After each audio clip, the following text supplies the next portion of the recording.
그러므로 각 처에서 남자들이 분노와 다툼이 없이 거룩한 손을 들어 기도하기를 원하노라.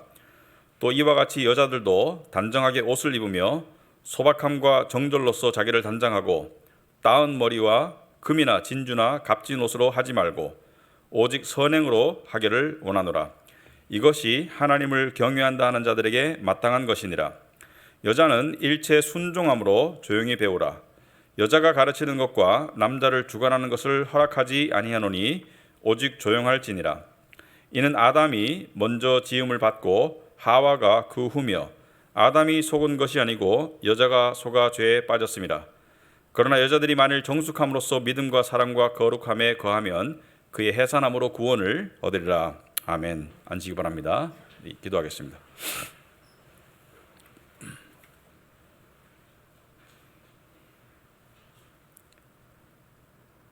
하나님 아버지, 당신의 말씀은 우리 앞에 진리의 등불이고 또 생명의 말씀이며 또 우리의 삶과 믿음의 원리가 되고 또 그것을 따르는 자들에게 복이 되는 것을 믿습니다. 이 시간 저희들이 하나님의 말씀을 대할 때 가지고 있던 선입관이나 또 자신의 생각을 내려놓고 말씀이 주시는 객관적인 진리를 우리가 받아들일 수 있도록 그리하여서 하나님의 말씀이 이끄는 삶이 될 수 있도록 주님 인도하여 주시옵소서. 그러할 때 우리의 가정과 교회와 또 심지어 사회가 좀 더 하나님이 주시는 평강과 은혜로 나아갈 수 있다고 믿습니다. 예수님 이름으로 기도합나이다. 아멘. 우리 디모데 전서 설교 시리즈를 한다고 할 때 우리 교회 어떤 성도님께서 상당히 기대가 된다. 특별히 오늘 본문 말씀을 어떻게 다룰지 궁금하다 이렇게 말씀하시는 분이 있었습니다. 왜 그런가 제가 생각해 봤어요. 오늘 설교 제목도 보시면 남자의 길, 여자의 길 이렇게 나왔는데 왜 그러냐면은 사실 이 본문 말씀 속에 오늘날 문화와 또 교회 안에서 이루어지는 일과 좀 동떨어진 그런 말씀이 있기 때문에, 말씀이 동떨어진 게 아니고 문화와 또 실행이 동떨어진 경우가 있기 때문에 그런 의문을 가지고 있는 것 같습니다. 상당히 좋은 의문인 것 같습니다. 그래서 오늘 궁금증을 한번 풀어보자. 자, 이 오늘날 우리가 살아가는 시대가 사실 두 가지 성 정체성과 성 역할에서 상당히 혼돈기를 겪고 있습니다. 무슨 말이냐면은 이 성 정체성, 그러니까 전통적으로 남성과 여성 이 구별이 흐려지고 있어요. 그래서 남성과 여성 이외에 동성, 양성, 여러 가지 성을 인정하는 성소수자라고 인정하는 그런 문화가 있고요.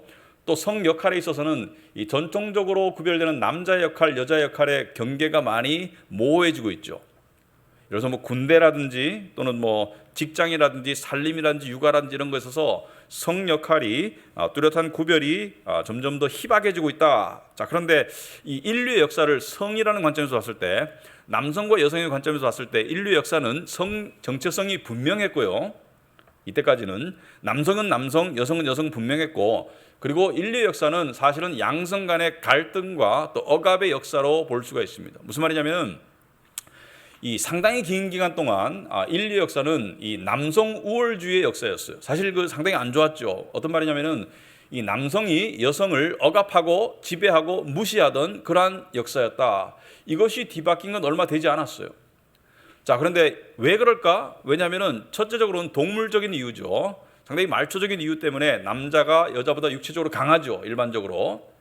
그리고 또 그러다 보니까 노동력을, 굉장히 중요한 경제, 노동력에 있어서 남자가 생산성이 클 수가 있다. 물론 여자가 더 부지런할 수 있겠지만은 이 힘든 일은 남자가 할 수밖에 없다. 그리고 간헐적이지만 중요한 전쟁에서 싸울 수 있는 사람은 남자가 훨씬 더 효율적이었죠. 그러니까 남자가 더 지배할 수 있는 육체적인 강인함을 가지고 있었고, 또 이 경제라는 것은 과거에 고대 사회에서 경제라는 것은 이 가족의 숫자에 연결이 되어 있었죠. 몇 명이냐, 그 집에 자식이 몇 명이고 노동력의 숫자가 중요한데, 이 결혼하면 대부분의 문화 속에서는 이 여자가 남자 쪽으로 시집을 왔죠. 그러니까 남자를 낳으면 하나를 더 얻을 수 있는 1+1이 될 수 있는데, 여자를 낳으면 하나를 뺏기게 되는 그런 결과가 되기 때문에 하찮게 여겼던 그런 문화가 있었다. 그러다 보니까 또 교육도 남성에게 치중이 되었어요. 남자는 학교를 보냈지만 여자는 배워도 소용없어 이런 말이 있었죠. 그죠? 여자가 배워서 뭐해? 그래서 동등한 교육 기회를 박탈당하다 보니까 이 자연스럽게 당연히 남자가 우위를 점하는 그러한 문화가 되었기 때문에 그것을 가지고 여성을 억압했어요. 여성을 무시하고. 그래서 이 기독교가 처음 들어왔을 때, 우리나라에 들어왔을 때, 이 선교사들이 봤을 때 한국 사회 속에서 바뀌어야 될 부분이 이 음주 문화, 그 다음에 도박, 그 다음에 가정폭력이었죠. 남자가 여자를 많이 폭행을 했었어요. 그래가지고 이 남성 우월주의의 문화가 상당히 지속되다가 거기에 대한 반작용으로 나온 게 이 페미니즘이죠. 그죠? 페미니즘. 저는 그 페미니즘의 이 태동의 이유는 잘못된 것이 없다고 생각합니다. 남성 우월주의의 이 폐단을 시정하기 위해서 페미니즘이 나왔고, 그때 처음에 주장한 것이 여성의 참정권, 특히 여성의 선거권, 여성의 공직 진출권 이런 것을 통해 가지고 이 남성 우월주의적인 이 비도덕적이고 비이성적이고 심지어 비성경적인 문화를 바꿔보자. 그런데 이 인간은 남자나 여자나 다 죄성을 가지고 있기 때문에 다 이기적으로 자기의 권리를 추구하기 때문에 페미니즘 자체는 처음에는 잘못된 게 없는 것 같은데 지날수록 어떻게 됐어요?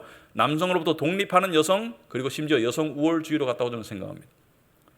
여성 우월주의적인 모습으로 갔다고 생각한다. 자, 그래서 오늘 말씀은 상당히 좀 민감한 주제를 다루고 있습니다. 왜냐하면은 남성과 여성에 관한 문제를 다루고 있는데, 그리고 또 사실 또 이렇게 보면은 좀 불공평하게 보여요. 왜냐하면은 8절 중에 남자에 관한 절은 1개밖에 없어. 8절밖에 없고 나머지 7절은 여자에 관한 구절인데 성경 전체로 보면은 공평하다. 왜냐하면 3장에서는 남자에 관한 이야기가 많이 나와요. 그러니까 오늘은 이 조금 불공평하게 들려도 이 성경 말씀이 그렇다. 그리고 이 오늘 말씀은 제 이야기가 아니고 성경 말씀을 저는 전할 뿐입니다. 그래서 여러분이 들어보시고 조금 제가 말이 조금 목사님 왜 저렇게 이야기하지? 그렇게 생각하지 마시고 말씀이 그렇다. 그리고 끝까지 한번 들어보시면 그래도 좀 이해가 될 수 있을 것이다. 자, 한 절 한 절 살펴보시는데 특히 여성분들 심기가 좀 불편하시더라도 끝까지 들어보시고 제 사견이 안 들어갔으면 좋겠습니다. 자, 그래서 그런 양해의 말씀을 드리고 자, 출발을 해보자. 자, 2절, 8절에 보시면은 자, 8절 한 절만 남자에 관한 말씀인데 제가 지금까지 드렸던 말씀의 백그라운드를 생각해 보시고 들어보시기 바랍니다. 자, 그러므로 각처에서 남자들에게 하는 말이 분노와 다툼을 하지 마라. 분노와 다툼이 없이 거룩한 손을 들어 기도하기를 원한다. 남자 보고 너희는 이걸 하지 말고 이걸 해라. 분노하고 다투지 말아라. 여러분, 요즘에는 그래도 이 분노하고 다투는 남자들이 많이 적어졌어요. 근데 전통적으로 봤을 때, 특히 1세기에 봤을 때 분노하는 남자, 가정에서 분노하는 남자, 또 이 폭력적이고 또 밖에서 다투는 남자들, 그러니까 이 주먹질하는 남자들이 많았었어요. 그러니까 그러지 말고 그 손으로 거룩한 손을 들어서 기도해라. 가정 폭력을 행하지 말고 기도해라. 여러분, 이 남자가 여자가 이 남성 우월주의, 여성 페미니즘 존재적으로 봤을 때 문화가 아니고 존재적으로 봤을 때 남자와 여자는 평등합니다. 성경적으로 봤을 때 평등해요. 왜냐하면 둘 다가 하나님의 형상대로 지음을 받았고 사실은 천국에는 남자 여자의 구별이 없습니다. 존재적으로 봤을 때, 그러니까 근원적으로 봤을 때 남자 여자가 평등하지만 기능적으로 봤을 때 남자가 머리의 역할을 하라고 성경에 나와 있어요. 그것은 남성 우월주의를 옹호한다는 것은 아니에요. 남성이 우월하다는 것이 아니고 기능상의 차이를 두고 있다. 그래서 에베소서 5장 22절에 보시면은 아내들이여 자기 남편에게 복종하기를 주께 하듯 하라. 이는 남편이 아내의 머리됨이 그리스도께서 교회의 머리됨과 같음이니 그가 바로 몸의 구주시니라. 자, 교회가 몸이고 머리가 그리스도인 것처럼, 머리가 몸을 움직이는 것처럼, 머리가 이 결정권을 가진 것처럼 이 가정에서 또는 교회에서 남성이 머리의 역할을 하라. 그래서 아내들이여 남편에게 복종하라. 자, 이야기만 들으면은 남성 우월주의인 것 같은데 그게 아니고 남자가 그 가장의 권위를 어떻게 하라고요? 다른 말씀 보면은 아내 사랑하기를 자기 몸처럼 사랑해라. 책임과 희생을 또 이야기하고 있죠. 그러니까 이것은 남성 우월주의를 말하는 것이 아니고 기능상 남성이 머리 된다. 남성이 결정권을 가진다. 이런 것을 이야기하는 것이죠. 자, 그런데 하나님께서는 이 남성의 성 역할의 약점, 그러니까 육체적인 우월성, 또 문화적인 어떤 그 배경을 등에 업고 분노하고 화를 쉽게 낼 수 있는 사람 뭐예요? 자기 멋대로 사는 사람이에요. 그러니까 이 억압되는 사람은 화를 잘 낼 수가 없죠. 고대 사회에서 남자는 화를 잘 내고 폭력을 행사하던 그 거룩한 손을 들어서 기도해라. 예를 들어서 깡패는 다 남자죠. 싸움질하는 사람은 남자가 많죠. 그래서 전통적으로 볼 때 남자들이 그렇게 살았다. 그런데 오늘날에는 이런 남자들 없고 신세대를 보면은 요즘 신세대를 보면은 소위 초식남이라고 이렇게 좀 여성분들이 이상형인 것 같아요. 이런 초식남이라고 들어보셨어요? 이 초식 동물처럼 온순하고 섬세한 남자. 굉장히 그 여성들이 선호하더라고요. 저는 초식남 자체는 나쁘다고 생각하지 않습니다. 초식남이 순종적인 여자를 만나면 굉장히 좋을 것 같아요.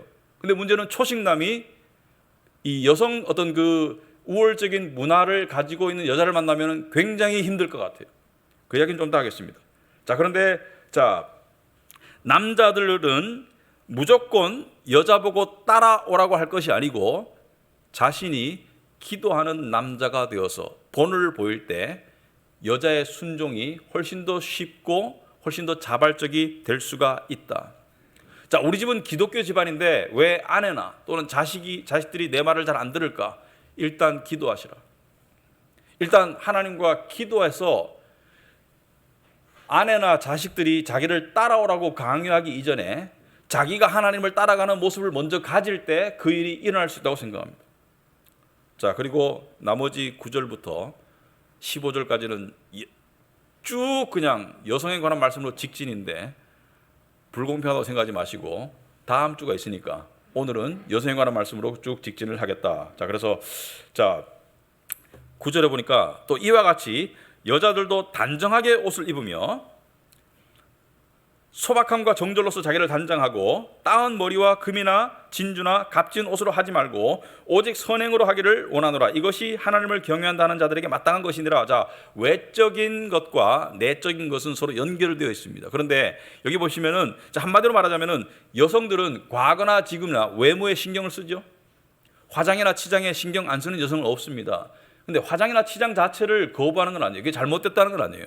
화장이나 치장은 여성의 자연스러운 본성이고 할 수 있는데 문제는 외모 지상주의로 가지 말고 내적인 아름다움을 더 치중해라는 뜻이죠.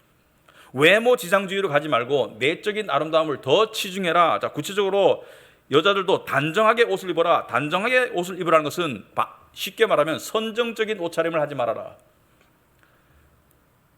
여러분, 오늘날 문화가요 굉장히 선정적인 옷차림으로 많이 나가고 있습니다. 여러분 핫팬츠라는 단어 알죠? 핫팬츠. 그러니까 짧은 바지죠. 핫팬츠를 여름에 안 입고 다니는 사람이 거의 없어요. 이게 오늘날에는 이게 뭐가 문제지? 근데 이 짧은 바지가 처음 나왔을 때 왜 이게 영어로 핫팬츠가 됐냐? 기자들이 보고 경악을 해가지고 헐 한 거예요, 우리말로. 그래서 핫팬츠가 된 거예요. 농담이 아니고 진짜입니다. 핫팬츠의 기원이 그거예요. 근데 제가 요즘에 보니까 저도 어떤 사람이 말해서 알았는데 레깅스라는 게 있더라고요. 그걸 입고 다니는 여자분들이 있어요. 이게 성경적이냐? 그러니까 남에게 유혹이 되든 민망하든 말든 간에 내가 관심 가지고 내가 편하면 되지 내 마음대로 입고 살 거야. 성경은 그것을 천박함으로 봅니다. 성경은 그것을 천박함으로 본다. 그리고 소박함, 비싼 유행을 쫓는 차림이 아니라 검소한 차림을 해라. 그리고 정절로서 자기를 단장해라. 자기 절제의 모습이 보이는 차림새를 해라. 절제의 모습이 보이는 차림새를 해라. 여러분, 이것이 얼마나 문제가 되냐면은 제가 미국에 있을 때 그 10여 년 전이죠. 교회에서 여름만 되면은 목사님께서 거의 예외 없이 이 강대상에서 광고 시간에 조금 이렇게 잔소리 비슷하게 해요. 왜냐면은 거의 상반신 반만 가린 옷을 입고 교회에도 와요. 이것을 목사님이 이게 예배에 합당한 옷차림이냐? 예배도 합당하지 않고 밖에서도 합당하지 않습니다. 여러분, 세상 사람들 그러죠. 드레스 코드가 있죠. 어디 갈 때는 드레스 코드가 있습니다. 예식장에 추리닝 입고 갈 수는 없잖아요. 마찬가지로 크리스찬 나름대로의 드레스 코드가 있다. 그것은 교회 아니고 교회 바뀌고 마찬가지다. 좋은 옷을 입지 말고 치장하지 말라는 것이 아니고 남에게 시험이 되는 그리고 남에게 위축감이 되는 그런 차림을 좀 조심해라. 특별히 교회 안에서는 조심해야 됩니다. 특별히 교회 안에서 조심해라. 그래서 이 옷 하나 입는 것도 상당히 그 나라는 자신을 존재를 표현하는데 상당히 역할을 한다. 자, 그다음에 11절에 여자는 여자 얘기 계속하고 있어요. 그죠? 다음 시간에 남자 얘기 하니까 여자는 일체 순종함으로 조용히 배워라. 여러분, 순종함으로 조용히 배워라. 물론 순종은 여자에게만 해당되는 것이 아니고 남자도 하나님께 순종해야 됩니다. 그런데 여기서 말하는 순종은 특별히 가장에게 순종해라. 아버지 또는 남편에게 순종해라. 이것을 성경에서는 내적 아름다움의 덕목으로 보고 있다. 그래서 여성이 자기 주장을 강하게 펼치는 것보다 조용함과 온순함을, 순종적인 것을 성경에서는 내적 덕목으로 보고 있어요. 물론 아버지나 남편의 말이 순종하기 힘든 경우가 있죠. 첫째는 성경 말씀을 정면으로 거스를 때, 교회 나가지 마. 하나님의 말씀의 명령이 우위에 있을 때는 하나님의 말씀의 명령을 따라야 됩니다. 그런데 나한테 좀 불편하고 부당해. 하나님을 생각하고 참으라는 것이죠.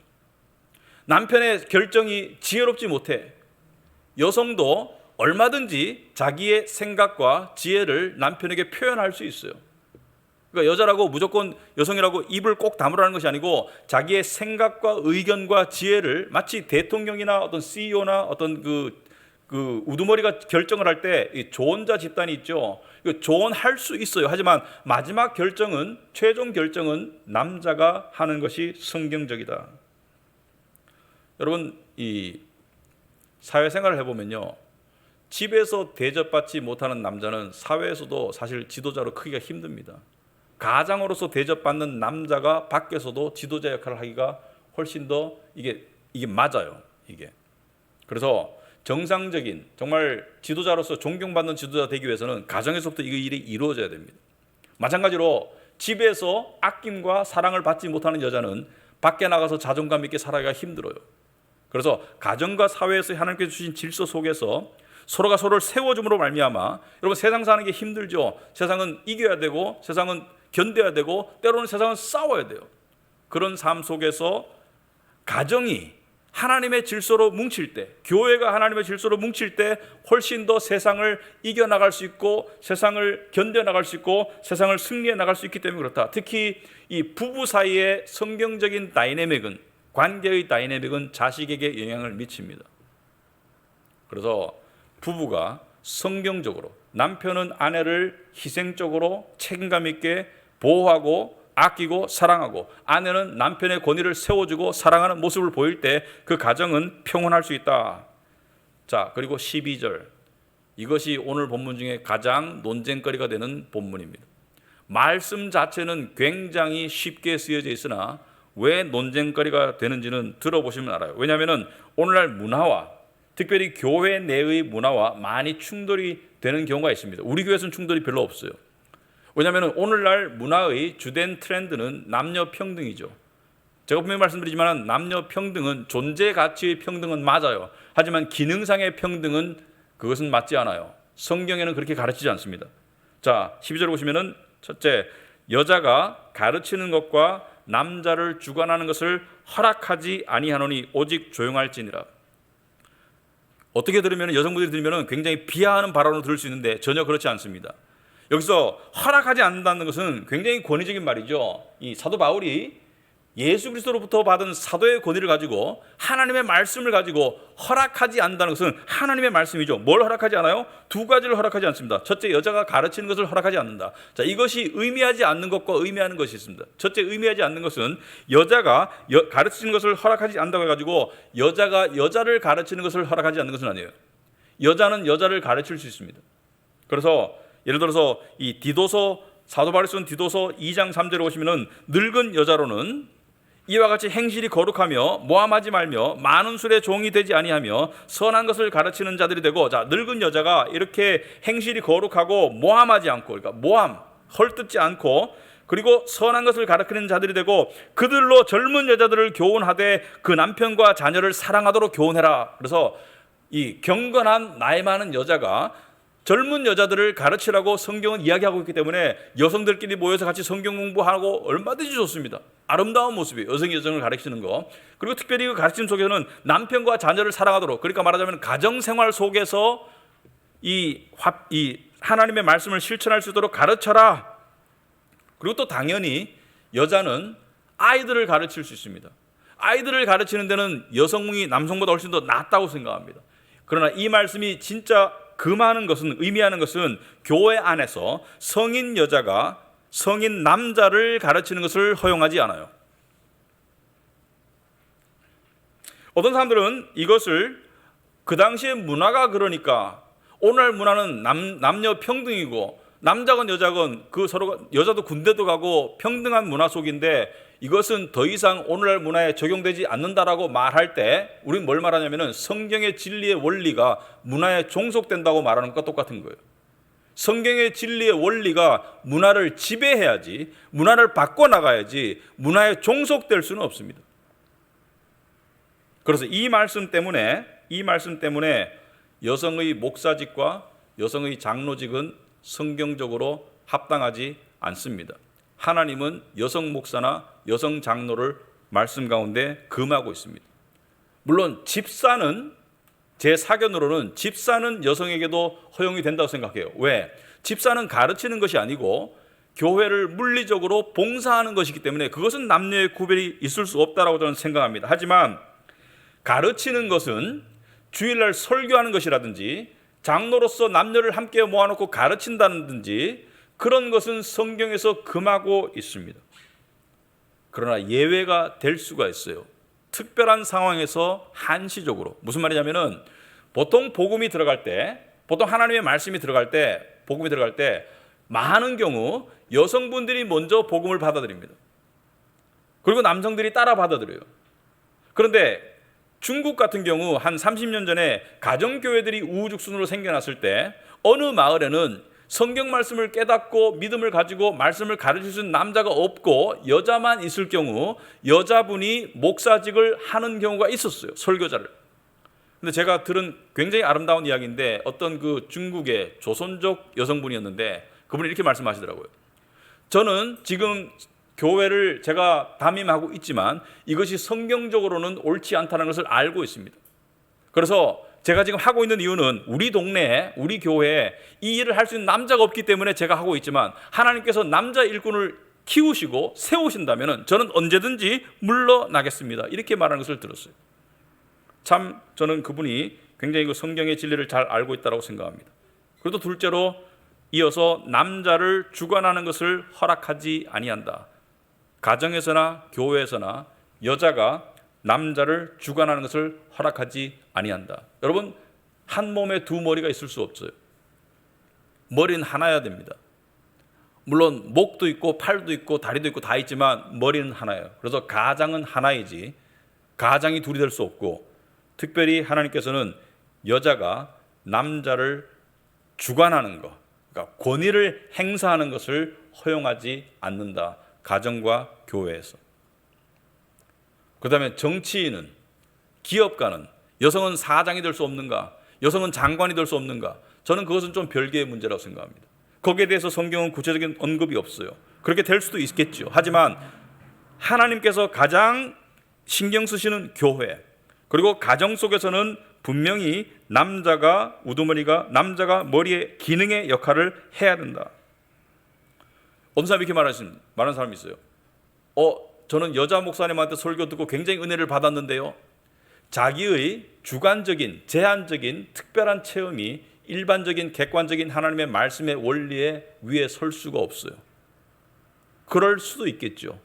하지만 하나님의 객관적이고 일반적이고 절대적인 말씀의 원리는, 영적 지도자는, 머리는 남자에게 주어진 역할이라고 하겠습니다.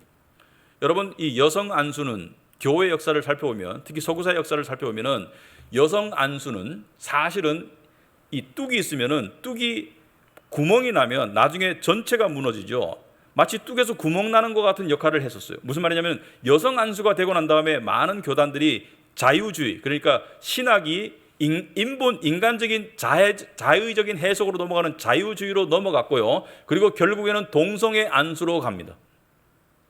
그래서 이 여성 안수를 막는 이유가 성경 말씀이 가르치기도 하지만은, 그리고 또 부차적인 이유로는 이것이 단초가 되어가지고 더 큰 문제로 연결되는 것이 역사 속에서 있었던 현실이기 때문에. 그래서 여러분들이 가정에서 예배를 드릴 때 물론 어머니도 아내도 여성분들도 여자 자녀들도 참여할 수 있죠. 하지만 그 예배를 주도하는 인도하는 사람은 아버지가 된다. 그래서 저는 아버지가 가장으로서의 어떤 기능의 역할을 정말 모범적으로 보여줄 수 있고 세워나가는 것은 가정 예배라고 생각합니다. 자, 그런데 이런 말씀이죠. 우리 아버지는 안 믿는데요, 제 남편은 안 믿는데요, 그런 가정도 있습니다. 많은 경우 여성분들이 먼저 교회를 나오는 경우가 있더라고요. 자, 그런데 어떻게 해야 될까요? 자, 베드로전서 3장에 보시면 이런 말씀이 있습니다. 베드로전서 3장 1절에 아내들아 이와 같이 자기 남편에게 순종하라. 이는 혹 말씀을 순종하지 않는 자라도 말로 말미암지 않고 그 안에 행실로 말미암아 구원을 받게 하려 함이니 너희의 두려워하며 정결한 행실을 봄이라. 여러분, 하나님의 분명한 뜻이 있죠. 믿지 않는 남편, 믿지 않는 아버지가 있을 때, 특별히 믿지 않는 남편을 두시는 분들에게 하나님께서 하실 말씀이 너의 말로, 하나님은 배우자를 전도하기를 원하세요. 여러분의 마음을 이해하세요. 그런데 너의 말로 전도하는 것이 아니라, 물론 말을 할 때가 있겠죠. 예수 믿는 것이 이렇다고 말을 할 수가 있죠. 하지만 근본적으로 여러분의 순종하고 그리고 그 정결한 행실을 통해서 구원을 받게 하기를 원하신다. 그래서 말이 아니라 집안에서의 행동을 통해서 구원에 이르기를 원하신다. 여러분, 예나 지금이나 여성분이 먼저 믿는 경우가 많아요. 그런데 하나님께서 정말 기뻐하시는 전도의 통로는 그 아내의, 그 딸의 어떤 그 성경적, 예수 믿고 나니까 우리 아내가 달라졌네, 예수 믿고 나니까 우리 딸이 달라졌네, 나의 권위를 세워주네, 정말 나에게 순종적이네, 그런 모습을 통해서 아름답게 전도되기를 원하신다. 그런데 왜 하나님께서는 여자가 아니고 남자에게 가장의 역할을 주셨을까? 두 가지 이유 때문에 그렇습니다. 힘이 세서가 아니고요. 두 가지 이유 때문에. 첫째는 아담이 먼저 지음을 받았어요. 그러니까 하나님의 창조의 질서 속에 남자가 먼저 지음을 받고 하와가 그 후에 지음을 받았다. 13절에 아담이 먼저 지음을 받고 하와가 그 후에 지음을 받았어요. 그리고 두 번째 이유는 선악과를 따먹고 죄를 지었을 때, 이것은 나쁜 것이죠. 물론 아담과 하와 둘 다 죄를 지었지만 그 순서가 하와가 먼저 속아서 죄를 짓고 아담이 두 번째 따먹었죠. 그래서 하나님께서는 가장의 권위를 아담에게, 남자에게 줬다. 14절에 보시면은 아담이 속은 것이 아니고 여자가 속아서 죄에 빠졌다.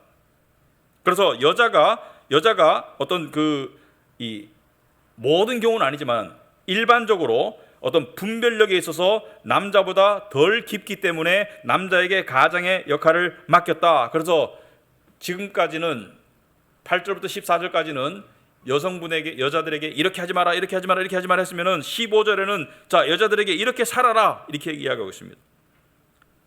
15절 보니까 여자들이 만일 정숙함으로써 믿음과 사랑과 거룩함에 거하면 그의 해산함으로 구원을 얻으리라. 여기서 말하는 구원은 천국 가는 구원이 아니고 삶의 구원을 말합니다. 삶이 이 신앙인으로서 성숙해 갈 것이고, 가정이, 교회가 더욱더 풍성해지고 평강해지고 진리 가운데로 나아갈 것이다. 어떻게 하면? 첫째, 정숙하면. 여기서 말하는 정숙은 여러분들이 일반적으로 생각하는 그 정숙과는 달라요. 여러분들이 생각하는 그 정숙과는 완전히 다른 개념입니다. 이 정숙한 여인, 이럴 때 말하는 정숙과는 다른 거예요. 그럼 무슨 뜻이냐? 여기서 말하는 정숙은 영어로 보면 self-control 하는 거예요. self-control. self-control이 뭐죠? 자기를 통제한다. 여러분, self-control은 무슨 말이냐면은 정도에서 벗어날 때, 자신이 어떤 이 정도에서 이렇게 술을 마시는데 self-control 한다, 자기를 통제한다, 정숙하다. 이것은 뭐냐면 일정 이상을 마시면 자기가 이 안 좋은 쪽으로 가기 때문에 정상적인 범위 내로 데리고 오는 것이다. 그리고 이 다른 여자랑 1대1로 이 부인이 있을 때, 결혼한 경우에 1대1로 다른 여자랑 이 단둘이 만나서 이렇게 식사하거나 오래 이야기하거나, 이것은 정도를 벗어나는 것이기 때문에 그 길로 안 갈 것이다. 이게 셀프 컨트롤이죠. 자기를 통제한다. 그런데 인간의 본성은, 여성들에게 해당되는 말은, 여성은 남성을 남성이 머리임에도 불구하고 자신이 머리의 역할을 하고 싶어하는 그런 본성이 있어요. 내 마음대로 하고 싶은, 내 주장대로 하고 싶은 본성이 있는데, 그것을 셀프 컨트롤 한다는 것은 그 본성대로 하지 않고 정숙하게 오늘 본문에 따르면 남편에게 순종하는 방향으로 나아갈 때, 그때 삶의 구원이 있다는 것을 이야기하고 있습니다. 여러분, 이 셀프 컨트롤의 반대가 뭐죠? 자기를 통제한다?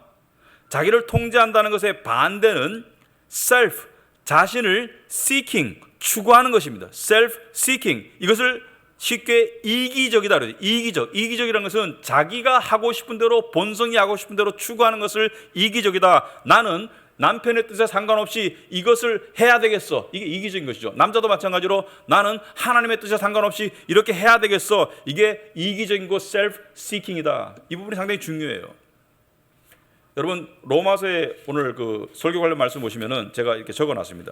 여러분, 사도 바울이 로마서에서 이 죄에 관한 이야기를 앞에 많이 해요. 죄인이다, 죄인이다, 죄인이다. 예수 그리스도 없으면 구원을 못 받는다. 죄인이다. 근데 죄를 말할 때 죄 중에 가장 대표적인 죄가 뭔지 아십니까? 바로 self seeking, 자기 자신의 본능을 추구하는 이기심이다. 그것을 사도 바울은 로마서 2장 8절에 여러분 주보에 보시면 이렇게 써놨습니다. 오직 당을 지어 진리를 따르지 아니하고.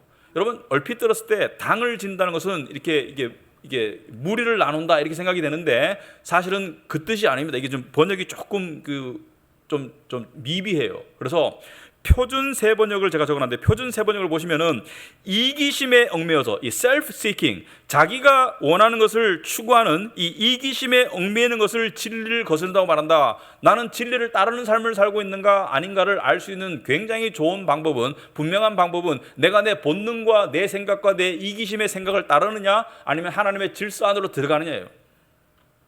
이것을 영어로 뭐라 했습니까? 제가 영어로 적어놨습니다. 영어로 보시면은 who are self-seeking, 그러니까 자기 자신의 본능을 추구하는 사람이 이기적인 사람이고, 그런 사람이 진리를 안 따르는 사람이다. 여기서 self-seeking은 왜 할까요? 자기 자신의 이기적인 생각을 왜 쫓을까요? 첫째는 자기가 편하기 위해서, 자기 고집대로 하기 위해서, 그리고 또 자기가 군림하기 위해서. 남자의 경우에는 남자가 자기의 이기적인 마음으로 할 때는 여성을 억압해서라도 자기가 편하기 위해서, 자기가 군림하기 위해서. 여자가 하나님께서 남편에게 순종하라고 했는데 자기 생각대로 하는 이유는 자기가 편하기 위해서, 자기가 군림하기 위해서. 둘 다가 진리를 따르는 것이 아니고 자기 자신의 이기적인 것을 추구하는 것이다. 이러한 상황에서는요, 누군가는 피해자가 될 수밖에 없습니다. 여러분, 갑질한다는 말 알죠? 갑질한다. 갑질이 뭐죠? 갑질은 관계 속에서 더 주도권을 쥔 사람이 상대를 억압하고 윽박하는 것이죠. 예를 들어서 남성 우월주의 문화 속에서는 남자가 여자한테 갑질한 거예요. 그러니까 여자를 하대하고 무시하고 억압하고 심지어 폭행하고 갑질한 것이죠. 그런데 오늘날 보시면은, 오늘날 문화가 여기에 대한 반작용으로 인간은 지혜의 중도성을 잘 몰라요.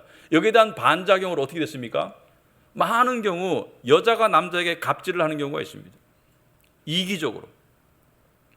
특별히 착한 남자랑 결혼한 여자들이 갑질하는 경우가 상당히 많아요. 미안하지만. 내 편한 쪽으로, 내 이기 쪽으로. 그런데 둘 중에 하나는 피해를 보고 있다는 것을 모르는 것 같더라고요. 여러분, 갑질하는 사람은 의리받는 그 고통과 슬픔을 잘 이해를 못해요. 갑질을 하면서도. 그런데 부부간에서도 서로 갑질을 하고 있으면 한 사람은 속으로 골병이 들어가고 있는데 그걸 모르는 경우가 많아요. 그것을 서로 간에 물어봐야 되는 거예요. 서로 간에 알 수 있는 기회가 돼야 되는 것이죠. 어떤 목사님이, 우리나라 좀 꽤 유명한 목사님들이 은퇴하셨어요. 은퇴하셨는데 이분이 그 목회의 길을 가기 전에 직장 생활을 했답니다. 직장 생활을 했는데 이분이 그 술을 좋아했대요. 뭐 그때는 뭐 예수를 안 믿었는지 모르겠지만은 뭐 밤에 주로 이제 술이 소위 말해서 떡이 돼가지고 들어오는 날이 많았답니다. 밤에 12시에도 들어오고 뭐 새벽 1시에 2시에 들어오고. 근데 이 특징이 집에 오면 이 초인종을 누르면은 와이프가 빨리 열어줘야 돼. 옛날에 그런 그 갑질하는 남자들이 있었어요. 빨리 열어줘야 되고, 그리고 항상 집에 와서 밥을 먹고 자야 돼. 집밥을 먹고 자야 돼. 그러니까 집에 오면은 내가 그때 휴대폰도 없으니까 문자도 못 하니까 미리 알려줄 마음도 없죠. 근데 내가 12시에 오든 1시에 오든 깨 있어가지고 문을 초인종 이름 열어주고 그 다음에 밥을 차려줘야 돼. 그래서 밥을 먹고 자는 습관이 있었어요. 술 먹으면 배고파하는 사람들이 있더라고요. 근데 어느 날은 집에 왔는데 그날따라 초인종을 안 누르고 싶고 열쇠가 있는데, 옛날에 열쇠가 있잖아요, 그죠? 이 키패드가 아니고 열쇠로 문을 열고 싶어서 문을 열었답니다. 문을 열고 보니까 이 거실에 아내가 이 책상이죠, 앉아서 있는 이 책상 있잖아요, 작은 책상 같은 거, 뭐 밥도 먹고 뭐 책도 보고 하는 그 책상에 이렇게 엎드려서 자고 있더래요. 그래서 보니까 그날따라 보니까 좀 측은해 보이더랍니다. 근데 보니까 책상에 이 상에 보니까 이 노트가 있더래요. 그래서 이게 무슨 노트인가 궁금해가지고 살짝 들어서 안 깨우고 살짝 들어서 읽어보니까 일기장이더랍니다. 근데 이 일기장을 읽어보니까 자기는 몰랐는데 아내는 삶이 너무 괴롭고 너무 고통스럽고 특히 남편 때문에 남편의 관심과 사랑은커녕 남편의 어떤 그 압제와 남편의 그 남성 우월적인 그런 문화 속에서 너무 상처받고, 그래서 최근의 일기를 보니까 자살을 고민하고 있더라. 자살하고 싶어서 어떻게 죽을까를 고민하고 있더라. 자, 이 글을 읽은 이 목사님이, 그때 목사님이 아니었지만 그때 엄청나게 깨닫고 회개하고 믿음을 가지게 되고 나중에 신학을 하게 돼서 그 뒤에 목회를 했다. 그런 그 일화가 있습니다. 여러분, 한쪽은 만족스러울 수 있어요. 남성 우월주의나 여성 우월주의나 한쪽은 만족스러울 수 있지만 한쪽은 속이 골병 들고 있다는 것을 알아야 합니다. 여러분, 진리를 산다는 것은 사랑을 사는 것인데 내가 믿는 사람인데 배우자가 나 때문에 고통스럽고 슬프고 속이 문드러진다는 것은 그것은 좋은 거 아니에요. 그것은 내가 진리를 제대로 살고 있는 거 아닙니다. 특별히 문화를 등에 업고 또는 육체적인 어떤 그런 우월성을 등에 업고 과거에 했던 남성 우월주의도 비성경적이지만 오늘날 문화가 페미니즘이 강하다 보니까 남자를 좌지우지하는 그러한 문화를 편승해서 군림하려고 하는 그런 여성들도 성경적이지가 않아요. 우리는 성경적으로 나아가야 되죠. 여러분, 그러한 이기적인 셀프-시킹하는 그러한 이기적인 그러한 것은 진리를 따르는 것도 아니고 행복의 길이 아닙니다. 많은 사람들이 자기가 이기적으로 하면서 나는 행복할 수 있다고, 자기만 행복하면 된다고, 우리 가정은 행복할 수 있다고 착각하는데 행복하지 않아요. 최근에 우리나라에서 많은 분들이 아시는 이 노인이시죠. 102살 되셨더라고요. 김형석 연세대학교 명예철학 박사. 이분이 가끔 인터뷰에 나와요. 이분이 특이한 게 100살쯤 되면은 한 세기를 넘어 사신 분인데, 여러분이 90살, 100살의 사람을 생각하면은 최소한 거동이 불편하거나 귀가 안 들리거나 눈이 안 보이거나 지팡이 짚고 다니거나 밖에 도움 없이는 못 나가야 되는데, 이분은 참 특이하게 지금도 인터뷰하고 강의하고 초롱초롱하고 그다음에 지팡이도 안 짚고 돌아다니세요. 참 대단한 특이성을 가지고 있는 분인데, 이분을 어떤 기자가 인터뷰를 했습니다. 올 초에 얼마 안 됐죠. 이번 달이죠. 인터뷰를 해가지고 신문에 기사가 났어요. 그런데 기자가 물었어요. 교수님, 다들 행복의 길을 찾는데 행복은 어떻게 찾을 수 있을까요? 교수님 말, 지금껏 제가 살아보니까, 이게 의미가 있는 말이죠. 100년 이상 사셨으니까 지금껏 제가 살아보니까 알겠더군요. 행복의 길을 말하는 것이 아니고 아무리 행복하고 싶어도 행복할 수 없는 사람들이 있습니다. 기자가 그죠? 쫑긋했죠, 그죠? 행복하고 싶은데 행복할 수 없는 사람들, 그들이 누구입니까? 교수님에게 말했습니다. 크게 보면 두 부류입니다. 첫째는 정신적 가치를 모르는 사람입니다. 왜냐하면 물질적인 가치가 행복을 가져다 주진 않으니까요. 오늘날 세태를 이야기하는 것 같습니다. 가령 복권에 당첨된 사람이 있어요. 그 사람이 과연 행복하게 살까요? 그렇지 않습니다. 정신적 가치를 모르는 사람이 많은 것을 가지게 되면 오히려 불행해지고 말더군요. 그러니까 정신을 추구하지 않고 물질을 추구하는 사람은 부자가 될수록 더 불행해지더군요. 돈과 권력, 명예욕은 기본적으로 소유욕입니다. 그건 가지면 가질수록 더 목이 마릅니다. 100살 넘은 사람의 이야기니까 귀담아 들어오시기 바랍니다. 가질수록 더 배가 고픕니다.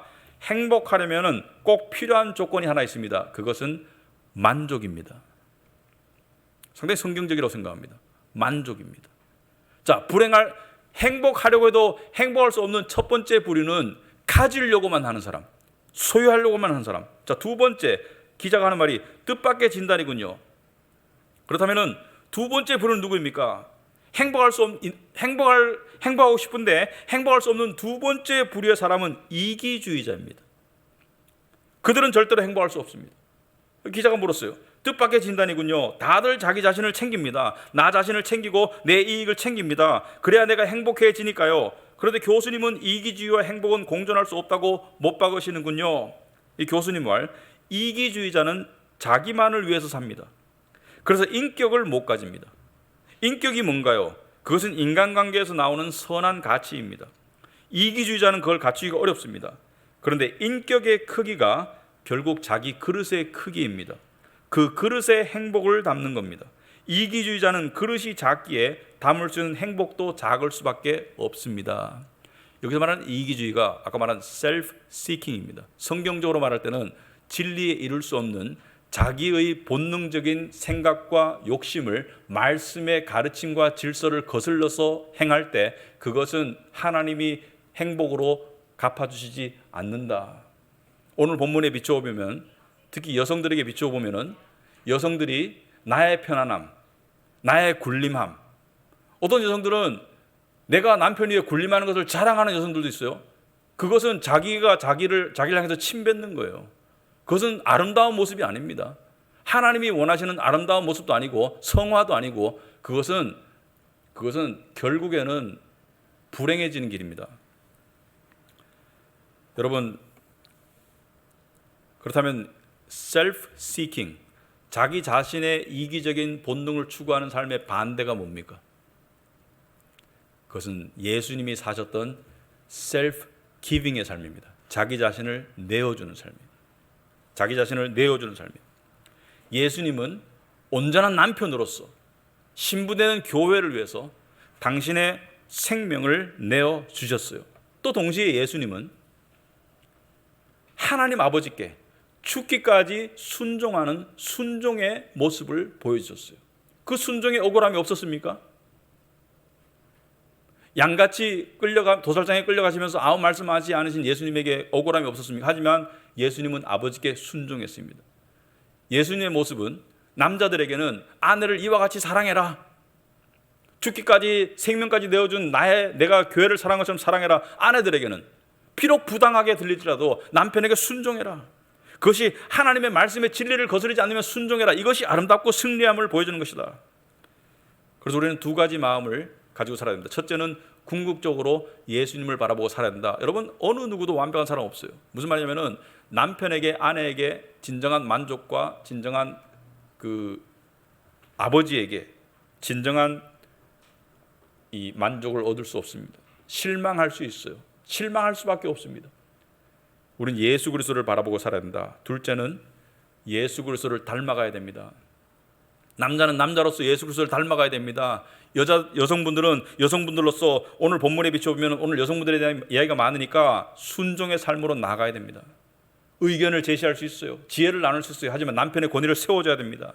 그리고 남편은 오늘날 많은 이 젊은 부부들에게 제가 상당히 좀 우려스러운 게 남편을 자기의 어떤 소유물, 심지어 어떤 자기의 종으로 생각하는 그런 문화가 있어요.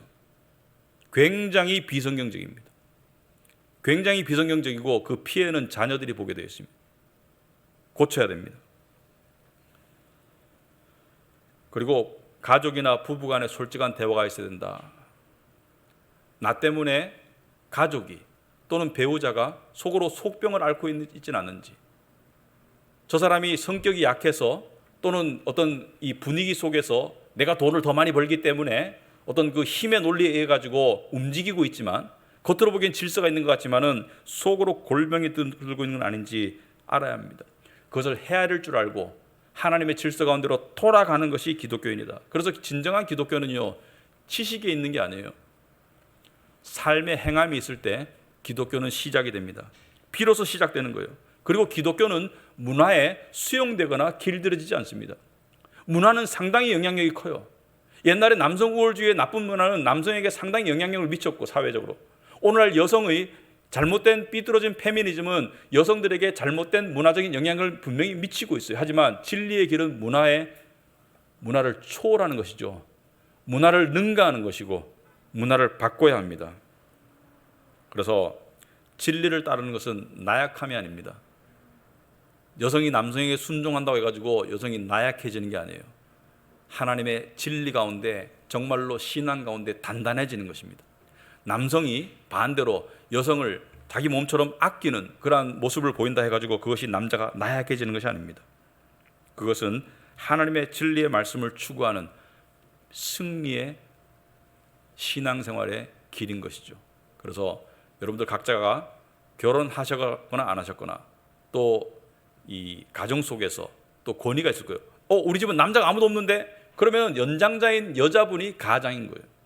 그런 가정생활 속에서 또 그런 교회생활 속에서 하나님의 말씀의 진리가 스며들 때 우리 삶에는 하나님이 약속하신 평강과 또 질서와 그리고 행복이, 진정한 의미에서 행복이 깃들 줄 압니다. 그런 가정으로 나가시는 저와 여러분이 되기 바랍니다. 기도하겠습니다.